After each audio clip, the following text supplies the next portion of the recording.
I'm Tracy Lee Brown and I'm from South Africa. My position on board is the Group Services Coordinator.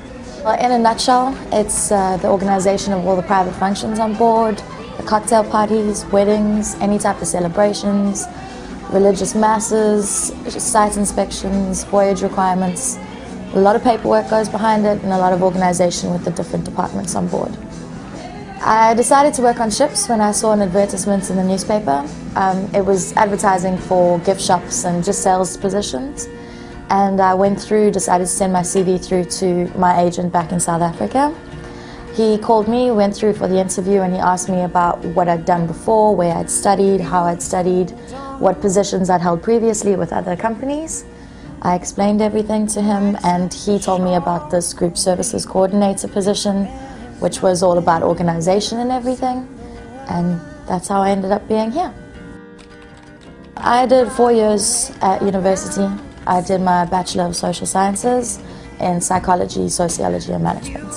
So it's got absolutely nothing to do with group service coordinating, but I've got a passion for organising events. I do want to do events for the rest of my life, and this is just a stepping stone towards it.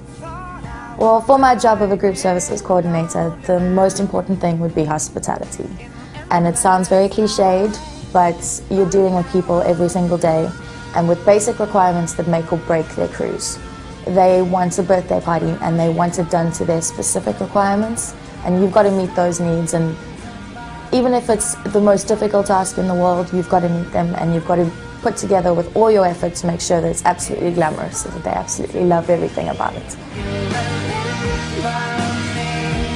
A group service coordinator does need some computer skills, but very, very basic ones. So long as you've got knowledge of your Excel spreadsheets, your Microsoft Word, how to use an email and Outbox and Inlook, and that's pretty much all you need to do. On an average cruise, I'd have about 15 functions a day.